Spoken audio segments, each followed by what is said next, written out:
Bonjour tout le monde, j'espère que vous allez bien. Super bonne nouvelle, la pêche, l'ouverture de la pêche à la truite arrive à très grands pas, soit le 23 avril pour la majorité des régions au Québec. Je me fais souvent poser la question, comment je la pêche la truite en début de saison? Donc, pour chaque espèce de poisson, naturellement, en début de saison versus en plein milieu de l'été ou en fin de l'été, les températures d'eau changent, on ne trouvera pas le poisson aux mêmes endroits. Donc, cette capsule-là se veut pour vous donner quelques petits trucs, des directions pour vous aider à prendre la truite dans les premières semaines à l'ouverture. Donc, on se dit du 23 avril jusqu'à la fin mai, début juin. Les truites vont venir très voraces.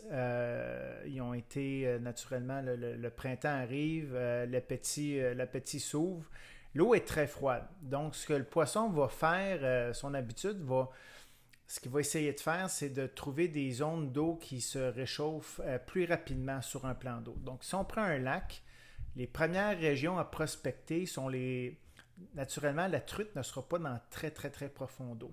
Donc, elle va essayer de trouver les zones où l'eau se réchauffe. Puis, habituellement, où l'eau se réchauffe, mais ça se réchauffe pour elle. Elle va se réchauffer aussi pour les plus petits poissons à pas, les insectes. Donc, toute l'activité sur le lac va se passer en général dans les endroits peu profonds. Donc, on va chercher les baies, on va chercher les régions sur le lac, de prêter attention. Le soleil se lève à l'est naturellement, mais regardez la majorité du temps où le soleil va frapper durant la journée. Ces régions-là du lac, ces secteurs-là du lac vont se réchauffer en premier. Donc, moi, quand j'arrive sur un lac que je connais ou je connais moins, la première chose que je vais faire, c'est que si j'ai accès à une carte, je vais regarder sont où les baies moins profondes. Et je vais aussi viser les entrées d'eau, donc les plus petits, les ruisseaux, les plus petites rivières qui vont se jeter dans le lac. C'est un garde-manger, donc les truites vont souvent être à l'affût de toute la nourriture que ce cours d'eau-là va amener. Donc, rapidement, des petites techniques efficaces et simples à utiliser. J'adore pêcher à la mouche. Donc, vous n'avez pas besoin d'être un moucheur expérimenté. Donc, juste prendre une canne à pêche à la mouche avec une soie de base et on va juste longer les bords. La truite va se retrouver là, en aussi peu creux que de un pied jusqu'à 10 pieds d'eau maximum au printemps. Donc, moi, ce que je fais, c'est que je prospecte toutes les rives du lac. Puis je me concentre, comme je disais d'entrée de jeu, je me concentre dans les baies peu profondes. Donc, à la mouche, quelques petites mouches là, qui ont prouvé leur efficacité au fil des années. La fameuse qu'on appelle la Willy Bugger, qui est une mouche qui existe en différentes couleurs. Là, j'ai la noire que j'aime beaucoup, qui a un petit peu de flash vert dedans. La Willy Bugger émite essentiellement des sangsues. La truite est très friande des sangsues. Donc, vous accrochez ça au bout de votre soie et puis tranquillement, vous longez les rives du lac, puis ça devrait fonctionner. On a la fameuse Mickey Finn, qui est une mouche qui émite finalement rien, mais qui est très provocatrice. Fait que je l'ai en tandem. Tandem, ce qui arrive, c'est qu'il y a deux hameçons. Vous en avez une ici, puis une là. Vous avez le format un peu plus petit comme ça. Donc, les truites de bonne taille, n'hésitera pas à ramasser des mouches de cette grosseur-là. Vous avez aussi une autre mouche qui est très efficace, la Neptune, ici que vous voyez, qui imite des différents types de poissons fourrage, de poissons à pas. Vous avez la fameuse... Là, j'ai pris des gros formats pour vous, là, mais il en existe de toutes sortes de grosseurs. À vous d'avoir quelques sélections. Encore là, est en tandem. J'aime beaucoup les tandems pêchés à la traîne. La Muddler Minnow, qui est un classique à la pêche, à la mouche. Les Black Nose Dace, très efficaces au printemps. Donc, c'est ce qui est pour la pêche à la mouche. Après ça, technique qui est probablement la technique la plus utilisée à la truite, donc la pêche à la traîne. Donc, on laisse traîner notre leurre en arrière de la chaloupe ou de l'embarcation. Donc, vous avez des leurres comme ça, qu'on appelle des lake clear. Vous avez différentes épaisseurs, OK? naturellement, vous allez comprendre que plus la lait claire, plus la cuillère est mince, plus elle est légère, donc moins profond elle va aller. Donc au printemps, on va opter pour des leurres, des cuillères qui sont beaucoup plus minces. Et puis plus la saison va avancer, je vais y aller, vous voyez peut-être à la caméra, vous voyez la différence d'épaisseur.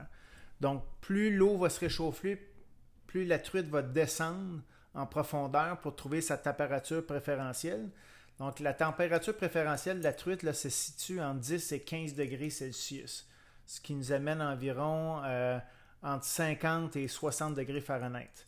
Donc, c'est pour ça qu'au printemps, on va la pêche pas loin du bord, dans peu profond d'eau, puis plus que la saison avance, plus il va falloir aller profondément pour espérer attraper une truite. Donc, on va aller chercher des cuillères qui sont beaucoup plus lourdes pour pouvoir descendre en profondeur. Donc, le montage classique, vous l'avez peut-être vu, c'est assez simple. On prend une cuillère comme ça. Important, vous attachez un agrafe comme ça, qu'on appelle un swivel en bon français. Un swivel, vous attachez votre ligne ici, qui sort du moulinet. Vous l'attachez là. Vous avez un petit crochet. Donc, vous allez accrocher votre cuillère au swivel, comme ça. Vous allez accrocher. Vous avez un petit système à billes ici qui tourne. Ça va faire en sorte que votre fil ne s'en mêlera pas. Ce que je suggère fortement, c'est qu'en bas, vous venez rajouter un deuxième émerillon, qui est comme ça ici. Okay? Encore une fois, pour que l'action de la cuillère soit maximisée et que le fil ne vrille pas. Donc, en bas de ça, vous allez rajouter un fil monofilament. Okay? Vous allez prendre un fil monofilament comme ça. Et vous allez rajouter entre 18 et 24 pouces de monofilament. Plus la truite est agressive, moins on en met. Plus la truite est plus tard en saison, quand elle devient un peu plus farouche et un peu moins mordeuse, on va rallonger pour pas l'effrayer avec la cuillère. Mais une règle générale, je mets tout le temps entre 20 et 24 pouces, on ne se trompe pas avec ça. Et au bout, bien là, on a le choix de l'offrande. Soit qu'on met au bout, là j'avais fait un montage déjà, là. Vous mettez un petit hameçon, ok? Je mets des hameçons entre 4 et des numéros 4, numéro 6. Plus le chiffre est élevé, plus l'hameçon est petite. Je vous dirais qu'une truite, à la truite, là, on va utiliser des hameçons 4 ou 6, c'est parfait. J'adore les hameçons rouges. Ça émite du sang, la proie qui est blessée.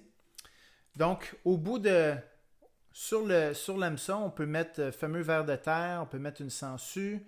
Il y a un paquet de petits leurres de plastique aujourd'hui qui émettent des vers, des insectes. En fait, la truite, quand on y pense, là, il n'y a pas de ver de terre dans un lac. Fait que souvent, la truite va manger différents insectes, des sangsues, des écrevisses. Fait qu'il existe toutes sortes de petites imitations différents insectes. Fait que si vous n'aimez pas manipuler les vers, vous pouvez juste carrément piquer un leurre de plastique comme ça. Mon hameçon est un peu grosse, là. Mais la truite va être friande de ça. Puis la majorité des leurres de plastique comme ça vont venir, ils vont tremper dans une solution dorifiante qui va attirer le poisson. Donc, un ver de terre sangsue. Ce que j'aime beaucoup faire aussi, c'est qu'au lieu de mettre un hameçon simple comme ça, ben, je peux carrément mettre une mouche au bout. OK? Donc, j'ai ma cuillère qui va attirer, va faire des vibrations dans l'eau, va attirer la truite, l'attention de la truite. Et puis en arrière, tu as soit une belle mouche, un ver de terre. Donc, pour ceux et celles qui ont le dédain des vers de terre, là, vous pouvez accrocher une belle mouche au bout. Vous pouvez accrocher une mouche ou vous pouvez aussi utiliser ce qu'on appelle des petits poissons nageurs. La truite, là, la plus petite truite va surtout se nourrir d'insectes et de larves. Mais plus la truite grossit, plus elle va venir piscivore. Elle va se nourrir de poissons fourrages, de d'autres petites truites. Donc, si vous savez qu'il y a des belles truites dans le lac, là, ou vous voulez savoir s'il y en a des belles, surtout au printemps, là, les plus gros géniteurs, les plus gros spécimens vont venir se nourrir sur le bord des rives du lac. Là. Un petit rapala, j'aime beaucoup la couleur noire et grise. Vous avez un classique aussi au niveau des couleurs, noir et argent et bleu, qui est super. Vous avez aussi des imitations, des imitations de truites. Vous voyez, les petites truites mouchetées comme ça. Donc, en gros, l'éclair avec un montage 18 pouces de fil en arrière, puis vous mettez ce que vous voulez au bout. Un hameçon ordinaire avec un verre, vous voulez mettre une mouche, vous voulez mettre un petit poisson nageur comme ça, c'est excellent. Okay? Donc, les classiques au niveau des attracteurs, des cuillères attracteurs comme ça, vous avez la l'éclair, vous avez aussi la Toronto Wobbler qui est en fait, qui sont deux cuillères, mais de formes différentes. La Toronto Wobbler est faite plus sur la longueur. Encore là, pour le printemps, optez pour des Toronto, des cuillères qui sont minces, qui sont plus légères. Okay? Voyez-vous la différence ici, là? J'en ai une qui est entre les deux ici, là. Ça, c'est très épais. Quand je veux pêcher la truite, là, rendu fin juin, juillet, là, mois d'août, la truite va descendre. Je vais aller chercher dans 15 pieds d'eau, 20 pieds d'eau. Je vais utiliser des cuillères comme ça. Vous avez aussi, vous voulez la légèreté, là, la cuillère qui s'appelle la Darty. Darty est super mince, puis je peux même la plier comme ça. Je vais aller chercher encore plus d'action dans l'eau. OK? Donc, des cuillères. Là, je nomme des noms. Là, ça peut être la Darty. Toutes des cuillères qui ressemblent à ça ou à ça, là, ça va faire l'affaire. Un petit mot sur les couleurs. OK, vous voyez, là, j'ai des couleurs plus naturelles, plus sombres. J'ai des couleurs qui sont beaucoup plus visibles. La règle n'est pas très compliquée. On dit par temps sombre, l'heure sombre, donc l'heure plus naturelle, par temps clair, des couleurs un peu plus visibles. Okay? Donc, si vous avez une journée qui est très nuageuse, c'est sombre, allez-y avec des couleurs, le bronze, l'argent, c'est correct aussi. Et puis, vous avez des couleurs comme le orange foncé, même par des temps très, très sombres, là, utilisez des cuillères qui sont noires. Le contraste va ressortir encore davantage. Et puis, quand vous avez une belle journée ensoleillée, puis que les rayons du soleil sont forts, ben, allez-y avec des couleurs un peu plus chartreuses. Donc, le gold, vous voyez, de la chartreuse comme ça. Vous avez des stickers holographiques comme ça. Le rose est toujours très, très bon pour la truite également. Donc, utilisez ce type de montage-là, puis c'est sûr que vous allez tirer votre épingle du jeu. Pour ceux qui veulent, ça c'est de la traîne, donc on laisse traîner à une distance d'environ 50 pieds en arrière de la chaloupe. Ceux qui veulent un peu plus d'action, vous voulez que ça soit un peu plus dynamique, vous pouvez juste simplement utiliser des petites cuillères tournantes comme ça. Okay? Il y a la série MEPS qui en fait des super bonnes. Donc, c'est des petites cuillères avec des points. Le noir et le jaune a prouvé. Il y en a qui existent avec du poil au bout. Ça peut être carrément sans poil, puis rajouter un verre de terre, pas de verre. Vous restez un peu au large de la berge, puis vous lancez vers la berge. Vous ramenez quand même assez rapidement. Comme je vous dis, la truite va se situer entre 1 pied et 5 pieds d'eau. Donc, s'il y a un poisson là, elle va sauter là-dessus, c'est garanti. Vous avez ce que j'appelle des sapins de Noël également, des chapelets. Okay? Ça, c'est des attracteurs à poissons. Finalement, ce que ça recrée, ce que ça imite, c'est des bancs de poissons. Donc, moins populaire en début de saison. Si vous voulez aller avec ça, c'est un peu le même principe que la cuillère. C'est que vous attachez avec votre agrafe, vous l'attachez ici. À l'autre extrémité, vous mettez un fil, puis vous attachez au bout soit un hameçon avec un verre, encore une fois, une mouche ou un petit poisson nageur. Sauf que ça, vous allez descendre beaucoup plus profondément. Donc, vous pouvez faire des tests, mais vous allez facilement aller chercher 15-20 pieds d'eau avec ça. À moins que vous alliez, il existe des versions comme ça, beaucoup plus légers. Il existe différentes dimensions. Je vous dirais que quand vous avancez en saison, puis que l'eau se réchauffe, puis les descendre, là, ce qu'on appelle les chapelets super productifs. OK?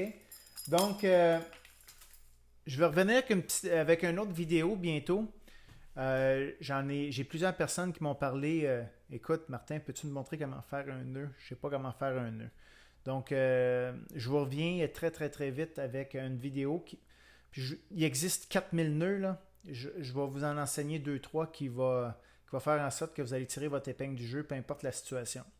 Donc, en résumé, vous allez pêcher fin avril, mois de mai. L'eau va être froide. Ciblez les zones moins profondes, les rives du lac, les baies peu profondes. Longez en laissant traîner, en faisant de la traîne, en trollant. Et puis, c'est garanti que vous allez attraper du poisson.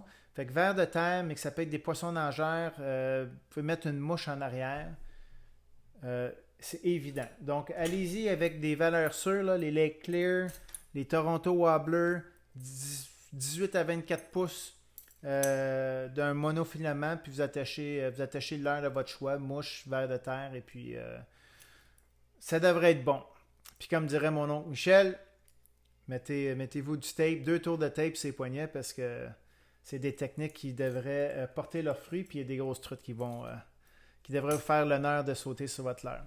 Donc, je vous dis bonne pêche, donnez-moi des nouvelles, faites-moi des commentaires sur le site, j'espère que vous allez avoir du succès. À bientôt.